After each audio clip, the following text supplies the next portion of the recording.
इराणमधील शासन खराब म्हणजे बॉम्ब हल्ले करावे असं नाही. फ्रान्सचे राष्ट्राध्यक्ष मॅक्रॉन यांच्याकडून अमेरिका आणि इस्रायलच्या भूमिकेवर बोल.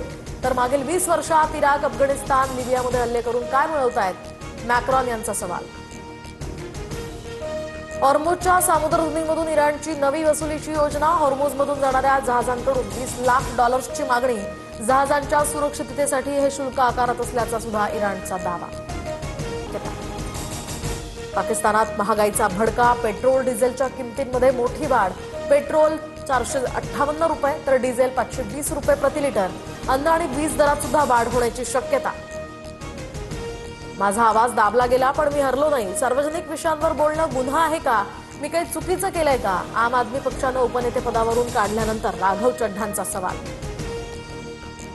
तर राघव, तुम्ही भाजपला मोदींना प्रश्न विचारायला का घाबरता? देशाचं संविधान धोक्यात. पश्चिम बंगालची निवडणूक या ठिकाणी चोरली जाते, त्यावर तुम्ही का बोलत नाहीत? आपच्या नेत्या आतिशी यांचा हा सवाल.